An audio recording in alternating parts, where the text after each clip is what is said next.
Tonye Prinewill, and I'm the personal assistant on media and publicity to the Prince Tonye Prinewill. And on behalf of the Prince and everybody on his team, I want to welcome all of you to today's meeting. Thank you very much for coming. Amechi truly supported the president. And I think what that did was it left some reservations in the mind of not just the president, but the presidency.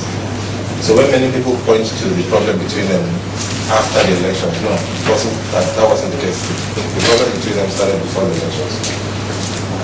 It even preceded the primaries. Why do I say that? Amechi was the closest governor to the president when he was vice president. Many people don't know that. In Amechi's cabinet, his first cabinet that he formed after becoming governor, we had nominees from the vice president at the time, who is now the president. So the relationship between them had to have been close to the point that you had commissioners in this state that were nominated by Jonathan. Now, the president had no hand in Amechi's emergence as governor. It was a Supreme Court judgment. But Amechi and the president were close enough to that. And there are many other examples that we can give as to why the relationship was very strong. Compare that with Silva. Silva's emergence was strictly as a result of the president. Because Obasanjo called him and said, okay, you were the governor-elect before. Now you're the vice president-elect. Here's a list. Choose who you want to be governor. That was how Silva emerged. Silva was number 3 on the list of 3. So we know the history. And the conversation I'm giving you is not based on hearsay. I've heard it directly from the president's mouth. So what the president was trying to get to me was, what problem could he possibly have with Amechi? If Amechi, who did not have any, he didn't have any hand in his emergence, could come to him and say, Mr. President or Mr. Vice President at the time, please give me a nominee for this, this and that. You understand what I'm saying? So, unfortunately, I cannot go into too much detail, but just know that it preceded 2011. And unfortunately, in politics, and of course, the media has a role to play in this, people's divisions are accentuated.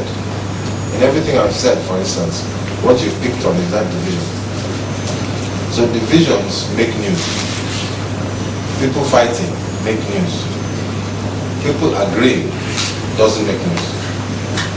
And when those divisions are accentuated, it becomes a problem. The president was quiet, the governor was not. The governor was very media friendly and very media savvy in the party between them. So the division played out in the pages of newspapers. And I think when we look at let me call it the consequence of all of that, we've got to see that there is a difference between the president and the presidency. So there are many actions that will come out from the presidency. They may not be sanctioned by the president. But your public media does not always make that distinction. So the priority for me is not to harp on the differences, is to try and find the kind of areas of, let me call it convergence that we can work on. So I saw the areas of convergence. I spent enough time with both gentlemen to understand the issues. But I said something to the governor one day. I said, it's very difficult to make peace when you have the body language of war. And really, that's where I say that if I was governor, there would have been peace. Because you see, the body language of war, maybe some people felt it was necessary. Some people feel that if somebody is pressing you down, if you don't shout, the person will continue to press you down. But like I said, there's a difference between the presidency and the president. And the actions of the president are what you should use to judge. There are certain things that will happen. Like for instance, my media team today, you can see they were struggling to get things in order. I was here. Now somebody will not make the distinction between my media team and me. So the struggle to get things in order is all of us that take the responsibility. So as president, you will find that there's some actions that will happen within your team that you won't sanction. Of course, some people will say, well, the first thing you should do is you sanction the people who take those actions. But I have said it many times that you need to put yourself in the shoes of the president. if all of us are in this room and we know that people outside this room want to kill us, there is no likelihood that we'll open the door to welcome them in. So if you're not surrounded by good people, and you're not blessed with the opportunity to choose from a pool of good people, you will work with what you have. That's why I say it's better for good people to open the door and help this man. If all of us want to bring him down because he has made one mistake or the other, we must remember that he has never been president before. He didn't ask for this. He didn't ask for the impeachment of Alan Mesia. He didn't even ask to be a deputy governor. He didn't ask for vice president. He didn't ask for the death of Yaradua. So he has found himself in this position through what I want to think is fortitude, divine intervention. And I think any Nigerian who is smart needs to give this man help, because the man needs help. And if the people who know how things should be done don't offer to volunteer their services, then what you end up with is a man who is, besieged by the public who don't want to give him breathing space, and then an opposition who sees it as a political opportunity. So as much as you want to pick on the differences, I want to pick on the convergence. And I know that deep down inside Amechi, he knows that APC is a wrong move. And I hope at some point he recognizes it and sees the light. But if he doesn't, then of course there's always tomorrow. Thank you. Okay, next question.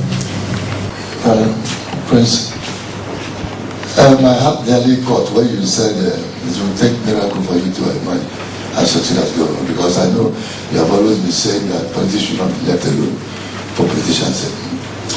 So but I recovered quickly when you said you will stay on and you need that and nothing more. So now that, as you said, the first as part of the question I wanted to ask, because you have been saying that some of you knew that Amechi was bound to have head-on collision with the president, knowing his character. That is one. And now, as a businessman who is now trying to veer into politics, governance, actually, how do you think you want to create this peace, given the complexity of the issues that are in contention in the state now? Thank you. It's a very easy thing. It's not complicated. I mean, the reason I say it's not complicated simply is I understand the issues so well. Most times people want solutions to problems, but they need to understand the problem first. And I understand this problem so well. Anybody who thinks that the problem between the president and Amechi is actually a problem between Amechi and the president is wrong. It's not. If it was simply a problem between the president and Amechi, it would be easily solved. And I think I said it in my radio interview where I said that at the end of the day, there is the president, there is the first lady, there is the supervising minister of education, there is the former governor of Rivers State, Sir Dr. Peter Ogini, there are Abuja-based Rivers politicians, and then there is the generality of Rivers people. And so you've got to see all these facets as part of the problem before you can truly come up with a solution. So I understand it very well, and I know the thinking of each of these various parties. I had a meeting with the former governor of Rivers State, Sir Dr. Peter Ogini. Many people know that in 2007 I was not conservative about my criticism of him. But to me, the state's interest comes first, over and above personal interest. So in that conversation, I was able to deduce his thinking while he was governor, and now that he has left government. Unfortunately, in politics, too often politicians are not sincere. But they make a mistake because sincerity is an easier way forward. And so in talking to all these various parties, I got to understand what the real issues were. So I say again that it's easy to resolve. It's easy to resolve if you put it out of the media space and you put it into the house. An in-house discussion will resolve this matter. An in-house sincere discussion will resolve this matter. Unfortunately, this is where the media can be a negative force. Because if I say that Amechi was to blame in 2015 2014 when he decided to move to APC. That is what some media people will pick up. That's their story, because it is dividing Amechi and Tonye. So the fight between Amechi and Tonye is news. And this is their judgment. But the only thing I ask anybody to do is ask yourself, where do you want River State to be? Do you want it to be in Benghazi territory, where you have warlords storming this thing, or do you want it to go the way of peace? As media men and women, you have a responsibility, whether it's social media, whether it is normal media, print media, electronic media, you have a responsibility to define the tone of the discussion, the tone of the debate. Do you prefer rabble-rousers, or do you prefer peacemakers? And if you prefer peacemakers, how do you increase the volume of their voice? What do you take from their story? If I speak for 1 hour, you can choose to take whatever angle you want from what I've said and twist it however you want. That's why some people don't speak. You know, but I am one of those people who am very comfortable with my position on things, and I understand that you can be misrepresented. So it doesn't frighten me that I can be misrepresented. If, as I have said, that I think that the federal government could have acted earlier and somebody blows that up, the government was too slow, thereby putting me at odds with Jonathan, so be it. You know, but to say that I'll keep quiet, I mean, it's not going to happen. So I think this is possible. As for my role, and you said a businessman veering into politics, well, I think that's an old story. It's now 8 years since I veered into politics, so I'm sure by now I must have taken the corner. So I'm not too troubled about that. And yes, it is a miracle. I mean, some people say, well, I'm the one that pushed Amechi out of PDP. Because by his leaving PDP, he carried a lot of people who were potential contenders against him out of the way. I didn't wish for it. I didn't want him to leave, even though I knew that him being there would make my journey more difficult. But I don't care how difficult the journey is.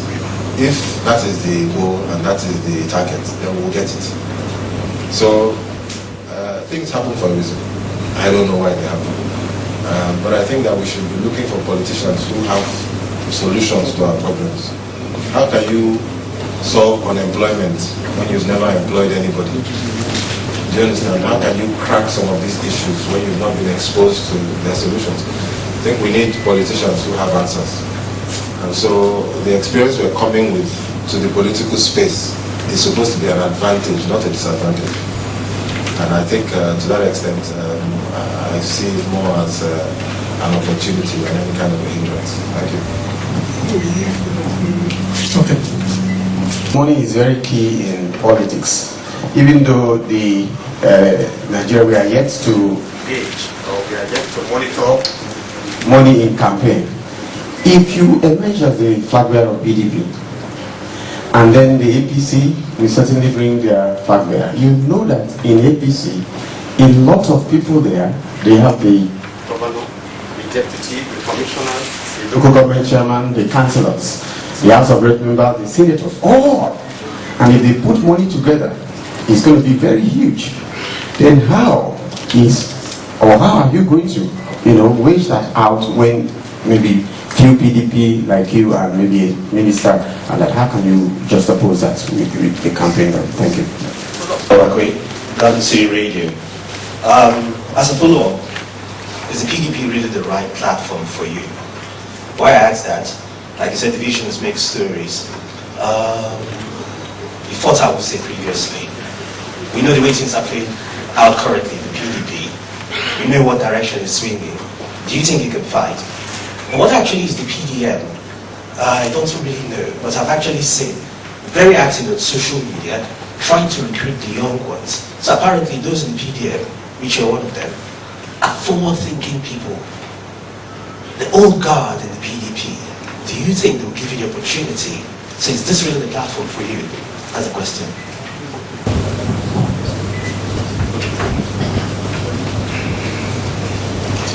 Okay. Two very good questions. Pius wants to know about how I'm going to fund myself if I'm a PDP candidate, correct? But, Pius, I don't think that it's all about funds. Financially, if you're going to contest an election, yes, you need money, but it can be raised. I raised about 500 million naira for Amici in 2011. And I believe that if I can raise 500 million naira for Amici in 2011, I can raise quite a lot of money for myself. And this money was raised outside of senators and what we call them again, House of Reps and all those kind of people. So I'm not familiar with raising money in those circles. I'm familiar with raising money outside of them. Of course, I contested an election in 2007. So if I could contest a governorship election in 2007 and raise money outside of those sources, and I can raise money for Amici in 2011 outside of those sources, I don't really think that what you're describing as a problem truly is a problem. It's not. As for Carl's question about PDP, yes. Mistake we make is many of us die even before we enter the fight. We're cowards to the point where even before we face death, we've killed ourselves. If I had listened to the words of wisdom by many elders and senior politicians in 2007, I would never have contested on the platform of Action Congress with the likes of Awusi and co-present. And I can assure you that there are many similar words of wisdom coming from so many elders who think that within PDP I'm wasting my time. But I said to them that if I want to get the ticket of PDP, I will get the ticket of PDP. It's not a question of maybe. It's not a question of will they give it to me. I will go and take it. It's not a question of please, will they give me the ticket? It doesn't work like that. So don't worry about that particular battle. Of course, yes, I'm very sensitive to PDM, but I've said it 3 million times. I'm not changing parties that don't have ideology. You know, there's literally no ideology in PDP. There's no ideology in APC. So why am I changing ideology? PDM has a bright future, but PDP is today. And if I'm going to fight the battle, I'd rather fight the battle in PDP. I'm tired of it. I've been away from PDP and come back. I'm not moving again. You need to give me a reason to move. I haven't had or seen a reason to move yet, so I'm staying in PDP. So PDP doesn't scare me in any way, shape or form. All I want to establish is the viability of my candidacy, and that's what the exploratory committee is doing. Once that is established, if it is established, we'll go and pick up the ticket from PDP. And then we'll see who will stop us. I don't believe in this idea of fear. That's the problem with many people. They don't want to enter politics because they're afraid. They're afraid of the politicians. I'm a petroleum engineer by training. I'm also owner of several companies, including companies in information technology, aviation, and various other industries. I find politics to be the easiest of all of them. I find politics, you don't have to be very smart. You don't have to be very intelligent. You don't have to be very savvy. You don't even have to read. I don't know very many professions where you can say that. So why everybody is afraid of politics is a big surprise to me. So Carl, as much as you see me as something else, I'm afraid I will be a PDP person, and I'll go and battle with PDP. Unfortunately in Nigeria, the party is a direct reflection of the leadership. So who is in charge determines the direction of the party. That is why you had a Yar'Adua presidency and a Goodluck vice presidency. So two people on the same ticket, yet two completely different governments. In other words, they're looking at ideology absent in the party but present in the individual. And I've been crying about this for years. Nobody listens. And the media are the biggest culprits because the media do not ask any politician, what is your party's ideology? What do you stand for? If we look at the recent BJP elections, we know that the Indian leader, Prime Minister now, Modi, was described as the man from the party that was pro-business. So his party, BJP, is known as pro-business. What is PDP known for? What is APC known for? So I'm a politician playing politics, but trying to get the politicians to understand that the way we're playing politics, we're going to miss the boat. You know? So eventually, the rest of the country will catch up. But for now, we will choose a platform where we want to fight. In fact, the stronger the fight, the better. Because if you truly want to lead, you must be ready to fight. And if you don't have the liver to fight, then you are sitting in your house. But for those of us that are ready to fight, if we're given the green light, then we'll be more than happy to engage in that fight.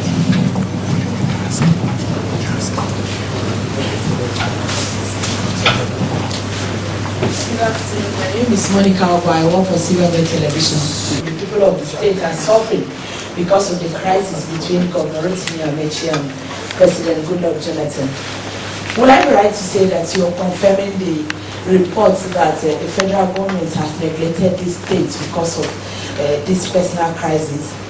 And secondly, I want to ask, as a follow-up to Carl's question, there are speculations that the presidency has anointed the Minister of Education this weekend for the governor of Rivers, as the next governor of Rivers State, or to run for the platform of the People's Democratic Party. And you just told us here that apart from the governorship seat, you are not taking any other thing.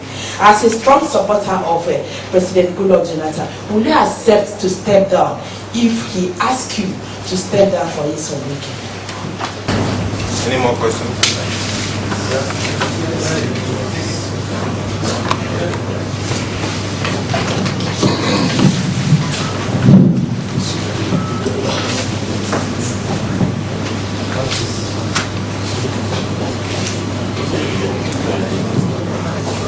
Yeah, good afternoon, sir. So my name is Kennedy Wede. I report for Notable Article newspaper. Sir, I can recall vividly in 2007 when Sir Celestino Meha was the governor, and he went to air and said and asked Meha not to change the curtain the government has because the days are numbered. Now you said you want the head and not the tail. I also recall you are a political friend to Atiku Abubakar. Just to follow up to what my colleague Monica Oba said, then Atiku Abubakar is a political friend, Amechi is a political friend. Now you say you want the head and not the tail. How do you think that the road will be smooth for you, sir? Thank you.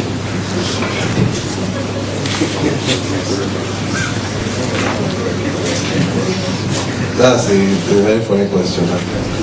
Why is it? I don't expect the road to be smooth. I don't even want the road to be smooth. So there's no expectation of a smooth road. The harder the battle, the sweeter the victory. Yes, Amechi and Atiku are my political friends, and I won't deny it. They are. Even though we don't talk now, they are still my political friends. And the reason we are not talking is simply because they refuse to take my advice. And if I'm advising somebody and the person is not listening, then the inclination is to stop talking. So that's the situation that we're in now. But, you know, for me, I believe very strongly that everything happens for a reason. So in response to not telling Omeha to change the curtains in government house, that's true. We told him we will not be there for long, we shouldn't change the curtains. We said a lot of things, and we said a lot of things by passion. Omeha and myself have sat down and laughed about all these things since. But the truth of the matter is, when it comes to time to speak on the principles of any issue, truly there's a lot to shy away. And that's what we did. We stood, we talked, and we spoke our minds. Now, I told Atiku, I said, look, even if you don't feel respected in PDP, stay in PDP. Stay. Simple. I mean, there's so many reasons to stay. So many reasons to stay, but he didn't take my advice. Amechi, even if you don't feel happy, stay, find peace, let's work something out. Didn't take my advice. So they're both in APC, but what people don't seem to understand is that my loyalty is never to persons. My loyalty is to the people. Because if my loyalty is to a person, what if that person falls foul of the people? I will keep quiet and continue to follow him. I mean, you do that if the person is feeding you, maybe. But none of them are feeding me. So I am not beholden to their mistakes. I have to carve my own path. I also am a leader. I also have people that follow me. I have a generation of people following me. I can't mislead them. So I need to take them in a direction that I'm comfortable with. So if it means that there's a rough road ahead of me, I'm looking forward to it. Because I'd rather die for what I'm standing up for than to just follow any direction. So whoever is coming with that rough road, we'll meet on the rough road. I'm looking forward to it. As for Monica's questions, look, federal government neglect of the state or state government neglect of the federal, you can read it in a variety of ways. But one thing I remember, one of the last meetings I had with Amechi and his core team, we were sitting down and I was arguing that this peace was not helping us. And I will never forget that there were two commissioners from this cabinet who were seated there. And I asked them, I said, surely this thing is affecting governance. And one of them said yes. And one of them went on to actually describe how it's affecting governance. He said, look, they can't do anything with the federal government. That members of the federal government, anytime they're in meetings, it's almost as if they're talking to themselves. They sometimes don't even attend meetings. So the collaboration between the federal and state government has broken down. And some people say it's not fair. Some people say it shouldn't be the case. But I assure you that that is the way the politicians have played politics. And even if the president is not aware, even if the governor is not aware, things happen amongst their team that reflect the political persuasion of the people. I remember somebody was asking Amechi the other day, I heard that if you're not an APC member, beneficiaries of the Shopee program have been removed. You are either supporting APC or you are removed from the program. That's an example of what you might call political rascality. Is the governor involved? Probably not, but it happens. And my only explanation to that is, if you're in Rome, then you need to expect that Roman laws will apply. And the way politics is played in Nigeria, you must be ready for the consequences. You know, if somebody comes to you with the politics of Nigeria, why should you be surprised? That's the way they play politics in Nigeria. If you don't like it, if you can't stand the heat, you stay out of the kitchen. Once you decide to take on the federal government, there are consequences to it. So prepare for the consequences. And if you think that your state deserves to go through those consequences, and you still want the state to go through those consequences, and you choose to take the state in the direction of those consequences, then you have to take responsibility for it. So is it federal government neglect? Is it state government impunity? You can describe it in words that you choose. I just believe that peace is the option, and that's what we should be looking for as opposed to anything else. The other question, you said if the president asked me if I'm going to step down. You see, the president and I have had a discussion on the governorship of 2015. He will not ask me to step down. So we can talk about hypotheses and things that may or may not happen. I choose to work with facts on the ground. And one of the things that I've made very clear here is that it's governorship or nothing. And why do I say governorship or nothing? Because it isn't do or die. Definitely not do or die, but you can't stop me from doing. The only thing that can stop me from doing is that report that says to me, don't do. Look at the midterm report, and if the midterm report is anything to go by, I suspect that is not going to be the case. So let's see what happens. Pending a full declaration. There's some of these questions that you're asking that are more relevant post-declaration, not now. But like I said, when the time comes, these people will courage will start, and we'll see what will happen. Thank you. Good afternoon. My name is Ike Wigodo. I write for the Thai newspaper. My prince, he said in 2011, you didn't want Jonathan in. Why in 2015? Why do you want him in? You have not given any reason. You have not explained why you want him in. I think that is the only thing.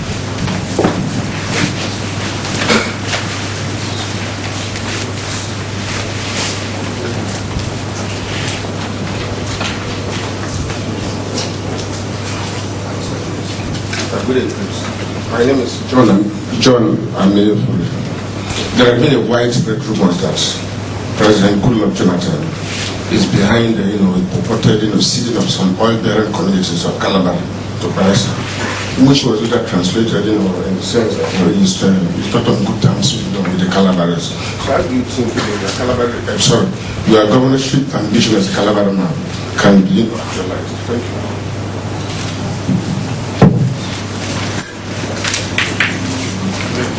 All right, thank you. Two very good questions. I remember once you decide on a position, it's very important that you reflect on why are you doing something. I didn't support him in the primaries. Doesn't mean I didn't support him in the election. When the primaries came up, we had Atiku and we had Jonathan. My support was with Atiku. Atiku had a clearly laid out plan. He had prepared for the position.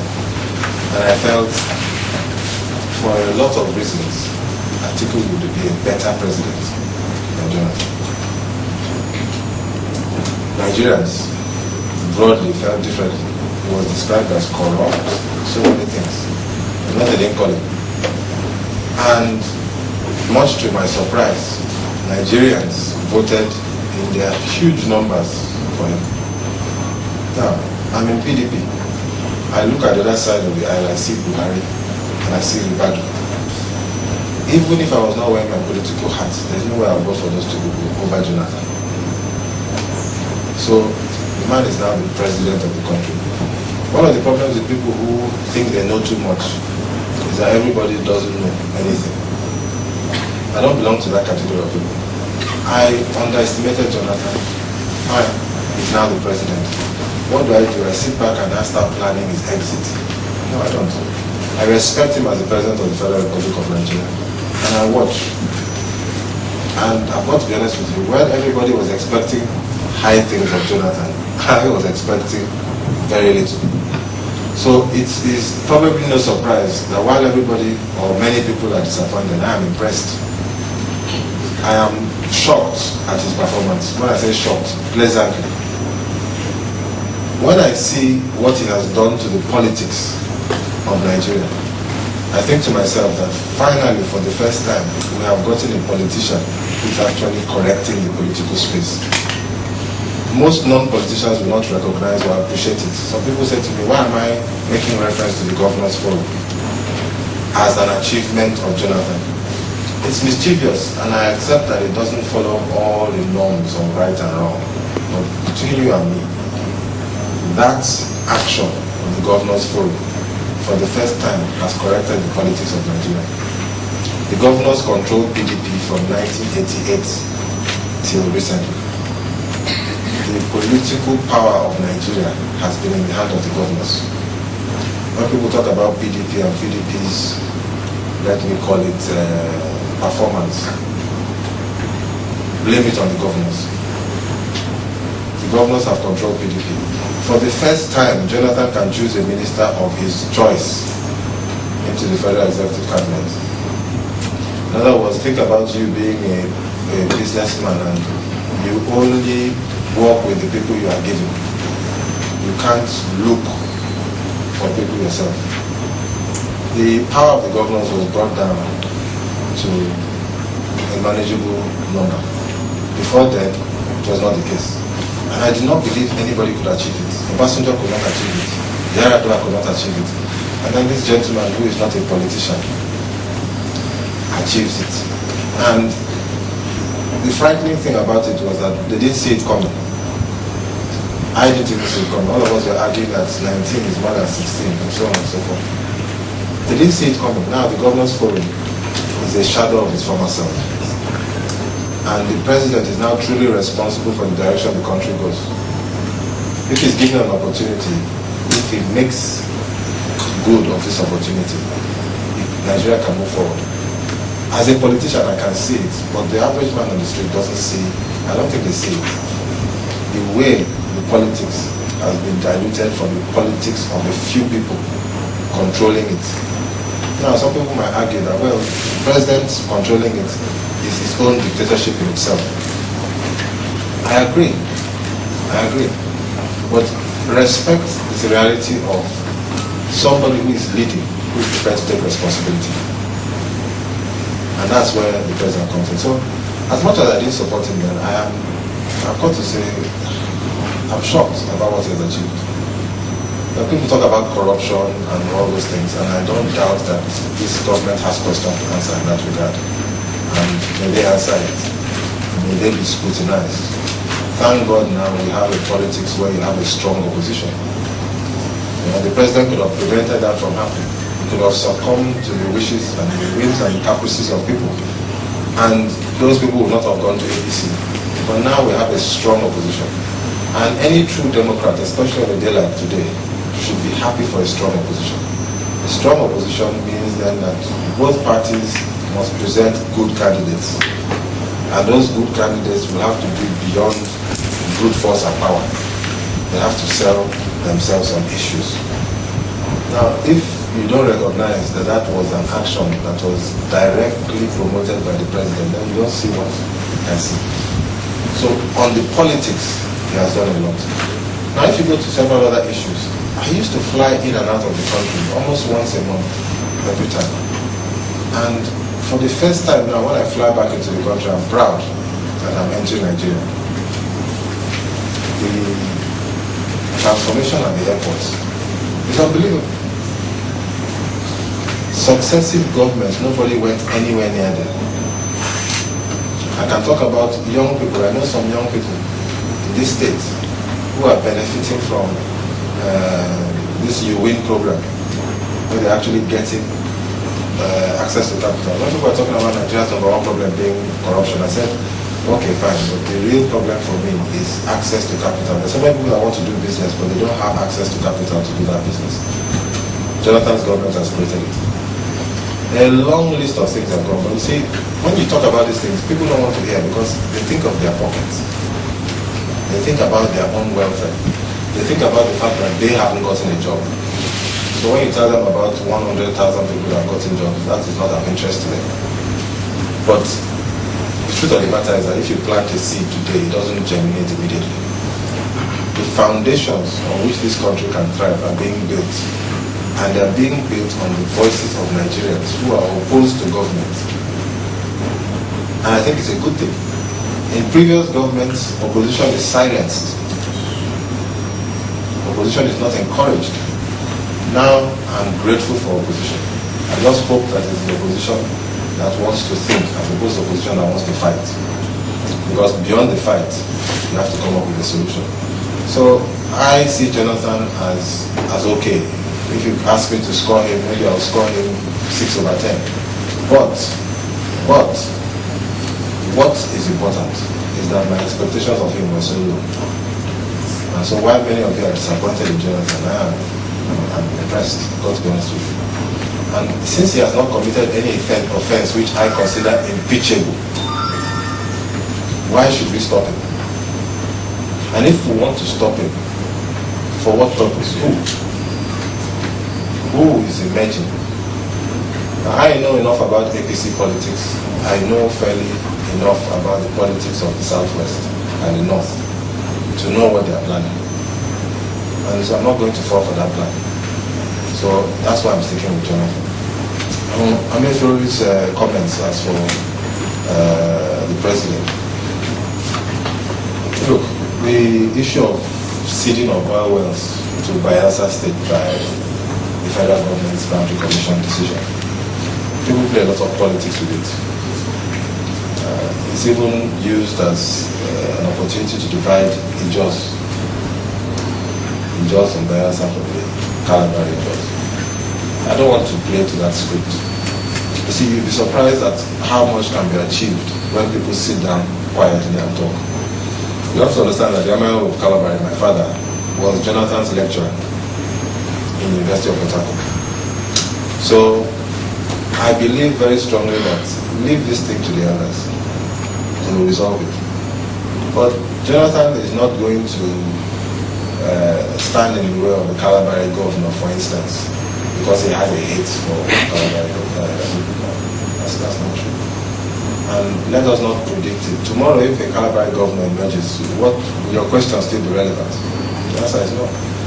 So I don't want us to get caught up in this ethnic debate or ethnic divide. Just allow the elders sit down and talk like elders, and ultimately a solution will arrive. No need to debate these things in court of public opinion. Ultimately, the wells are not in Calabar, they are in Bayelsa, but I believe that they will come back. And Rhythm 93.7. My question is with regards to the zoning argument in the PDP. As a matter of fact, it's a big issue, not just within the PDP.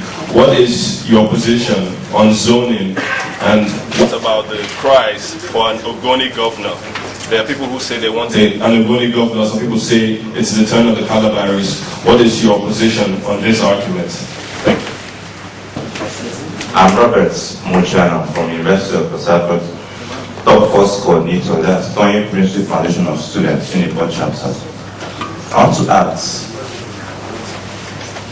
if your candidature for the post of the governor of Rivers State is based on the Calabari project, that is one, and you said on how to get the PDP ticket, you know how to get it.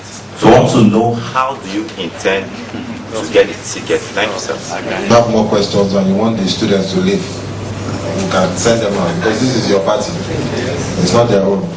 But I wanted the students to come and experience what we're doing, because ultimately we want the students to also play this kind of a role. So this is mentorship and tutoring for them. So please forgive them. Halfana.com asked about the Calabar versus the Ogoni agenda. You know, for those of us who are much more exposed, we are not usually sympathetic to this ethnic agenda argument. And the reason we're not sympathetic to that ethnic agenda argument is that if you go into Calabar, you find that the Calabaris are just as divided. You go to Ogonis, you find the Ogonis are just as divided. And so when you jump into the Calabar agenda, you go into Calabar and you find out that, okay, from where in Calabar becomes another debate. And the same applies. Some people say, well, this person from Ogoni is good, that person is not good. Some people say, rather than that person be an Ogoni governor, I'd rather it be a Calabar person. So we have all these issues. But the mistake people are making is they're not thinking about what has happened to the previous people. We have track records of what is happening on the ground. And people are not learning, the lessons of history. I mean, Odile was from the Orashi region. And the Orashi region has now produced a government. Amechi is from the Ikwere area. Of course, Omeha too. And I'm sure maybe even the Ikweres or the Orashi people will be asking themselves that they would rather have had a governor now, where there are lessons that governor can learn from. There are lessons that the people of those regions where those governors have come from can actually learn from. What am I saying? I'm saying that the people of Ikwere land now may not be happy people. Having had two governors, they're still not necessarily satisfied. So this claim that he wanted to be a Calabari governor, he wanted to be an Ogoni governor, needs to advance to say, yes, he wanted to be a Calabari governor and a Ikwere governor, but let it be somebody who can take the state far. So I've never subscribed to that agenda of Calabari or Ogoni agenda. But because I'm a leader, I recognize that there are people who have those strong sentiments. So I cannot say that as a leader I am devoid of what my people are thinking. I need to understand what they're thinking. I need to appreciate what they're thinking. But I also need to tell them that Tonye Prinewill is not interested in becoming governor of Rivers State because of where I come from. My interest in becoming governor of Rivers State is because of where I want to take Rivers State to.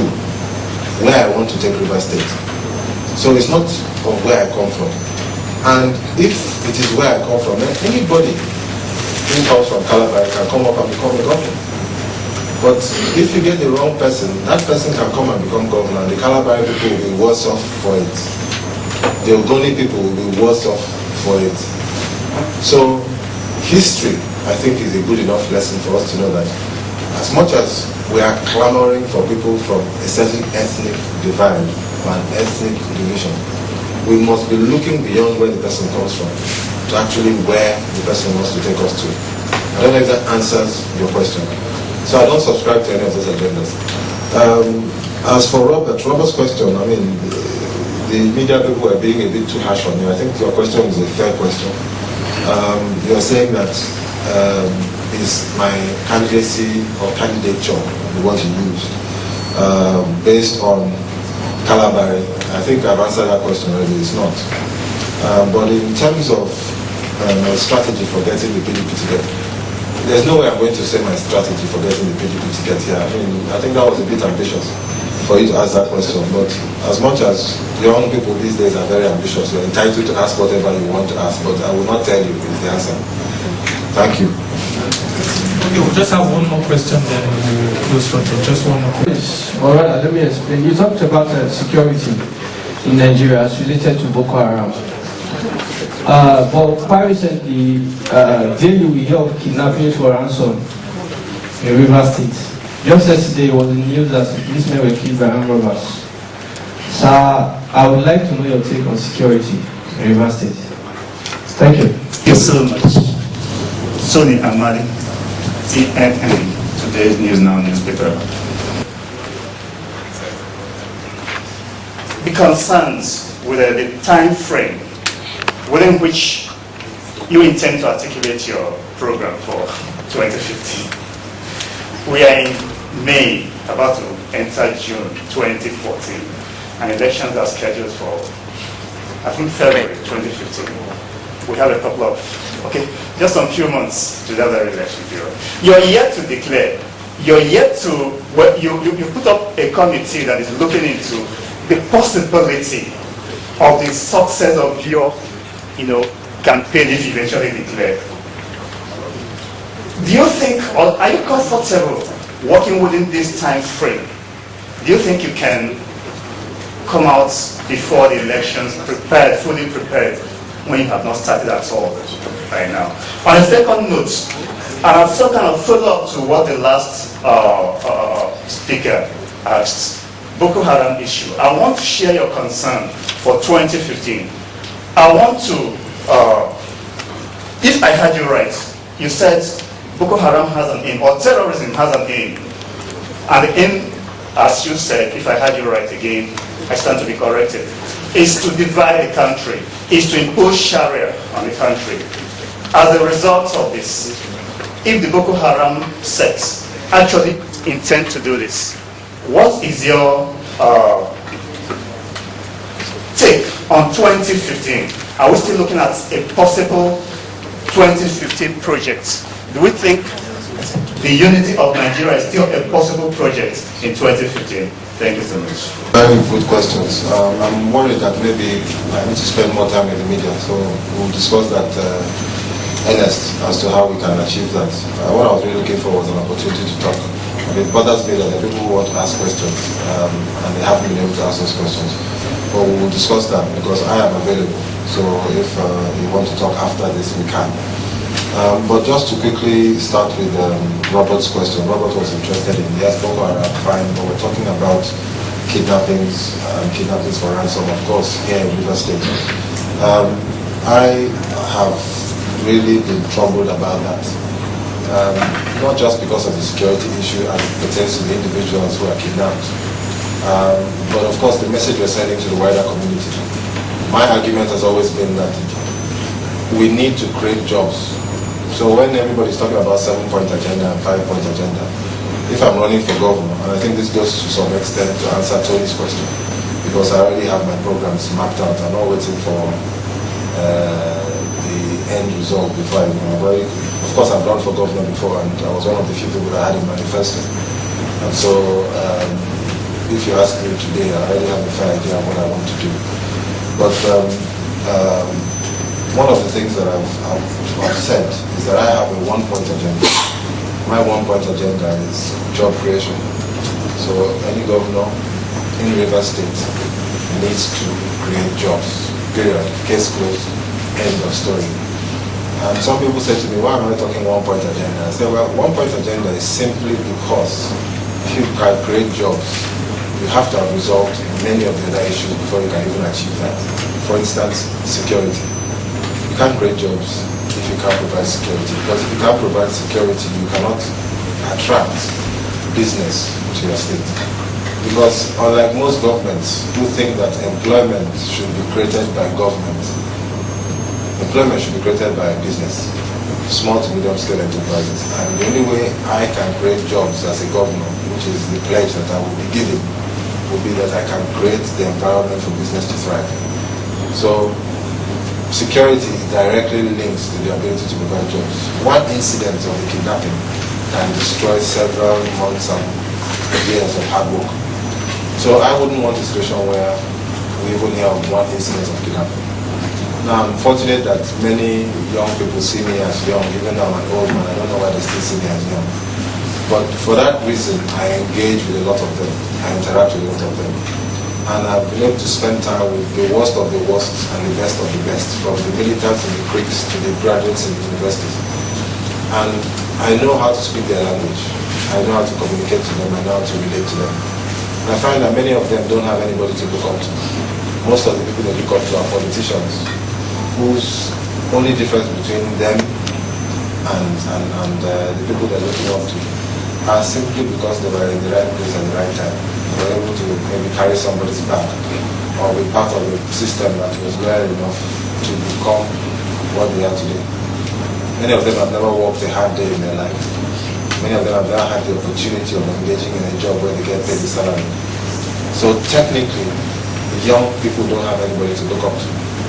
So I have spent a lot of time with these young people, and I can assure you that if I was governor of River State, there will be peace and security in River State. Not simply because that is what we need, but because that is what the business community needs to create the kind of jobs that we would need to create to give people, let us call it, fulfilling